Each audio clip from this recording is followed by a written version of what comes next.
Hey, Rigsby here, and in today's episode, I want to talk with you about how to avoid the struggle. Let's get to it. Welcome to the Fitness Business School podcast, the show for fitness business owners who want to grow their income, increase their impact, and improve their lifestyle. Be sure to listen till the end of this episode because we have a brand new special offer exclusive for listeners. So stay tuned. As I record this episode, we're in the middle of our annual planning process, and we do a lot of planning and a lot of facilitation of the execution of those plans with our clients. In fact, I think it's one of the things that we do that's unique. It's not just seminars and information and education and templates. It's helping to guide and facilitate people actually execute, understanding how full people's plates are, how busy their lives are, how many responsibilities they already are committed to. And when I was plotting out the trainings that I've been doing on annual planning as of late, I looked at how I've taught annual planning for the past decade plus. And I'm pretty sure that I was the first person teaching annual planning in the fitness industry. And I'm not certain that most of the way that I taught it had evolved much over the decade plus that I had been doing it. And, it's not that in hindsight that I think it's wrong or whatever else. It's a lot of the same stuff I may have learned years ago from like Franklin Quest when I first started using like a paper planner and going to planning seminars way back in the mid 90s. But, I did just think of this through a different lens. I thought, okay, people set these goals, they set these objectives out, and they have the best of intentions. And sometimes, hopefully, we help them create goals that are realistic and attainable, but still motivating. And we help them get specific and clear about how to set those types of goals. And we even help them start to put a plan in place in order to achieve those goals. And it is one of those things where I'm like, man, I think we do that fine, but still maybe not a high enough percentage of people actually get to their goals by the end of the year. And I just tried to unpack this as best I could. And I said, okay, where are they struggling? Where are they hitting points of stagnation? Where are they getting tripped up? And how do we fix those things? Instead of saying, hey, be more specific with your goals or temper your expectations more. It wasn't that, right? Like it wasn't that. It was very much, and I'm going to give you the example or analogy that I've used a couple times. So clients have already heard this one, but I'll share it with you. So we have my stepson. He's finishing up his senior year of college. He's going into his final semester, which when I say that, it's weird to even hear myself say it, but that's 4 years of an undergraduate degree. That's about 120 credit hours, right?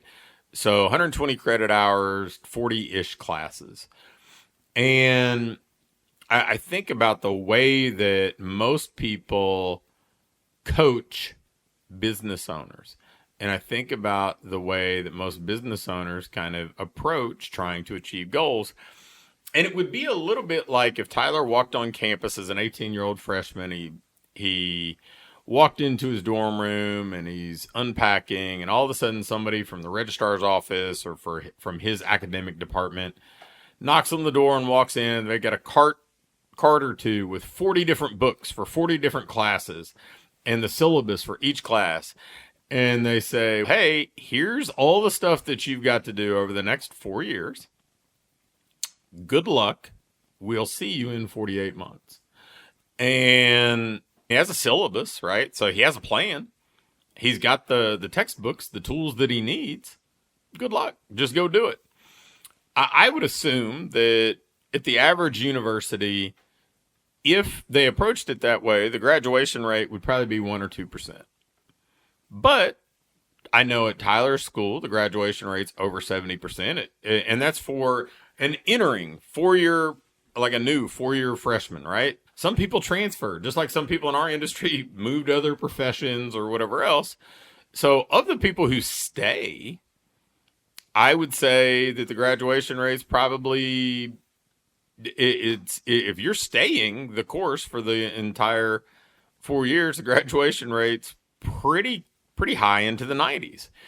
And I think about the people who set goals out at the beginning of the year, even if they're well-crafted goals and even if they have a bit of a preliminary plan, I'm going to guess that the success rate on those is under 10%, probably under 5% if we're breaking down the number of goals somebody has and the total success rate of all goals set at the beginning of the year.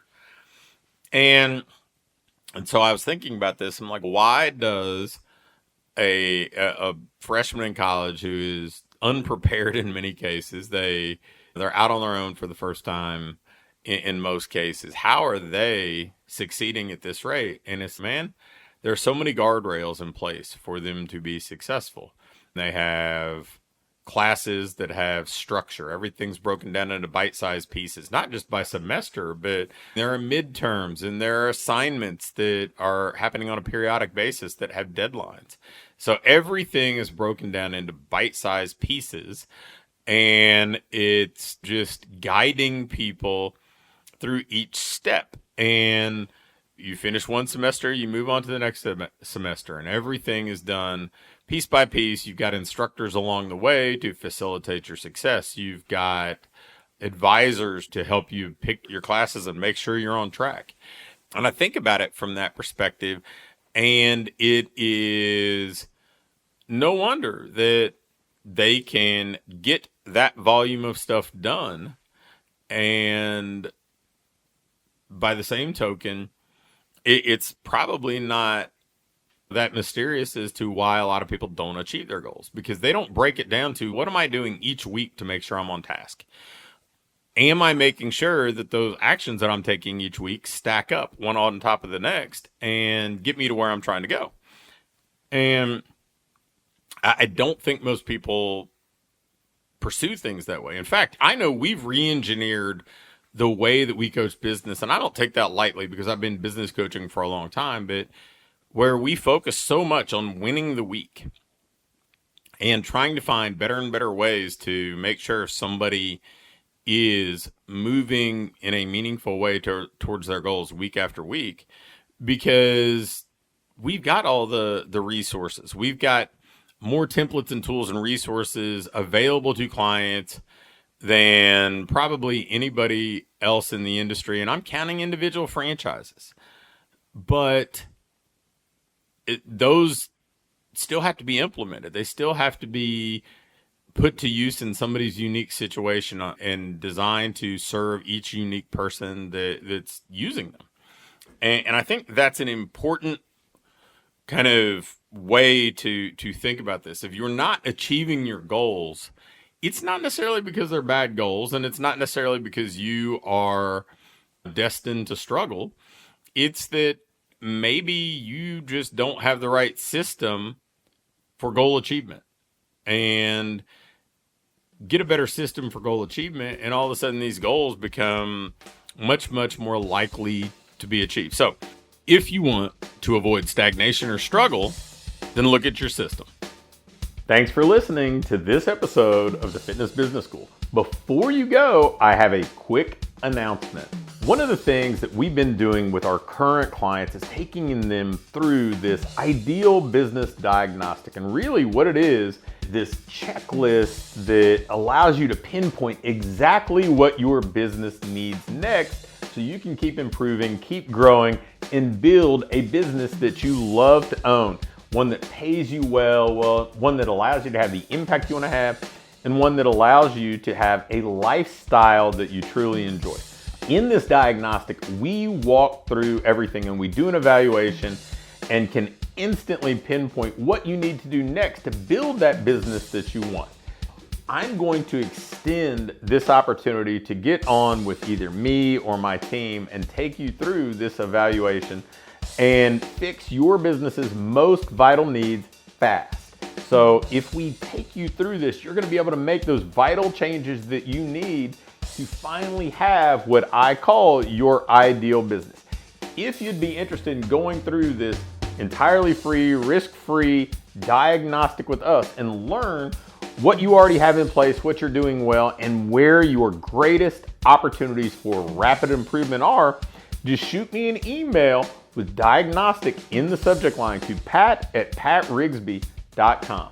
Again, an email to pat@patrigsby.com with diagnostic in the subject line will get you scheduled and take you through this evaluation to help you build the business you want.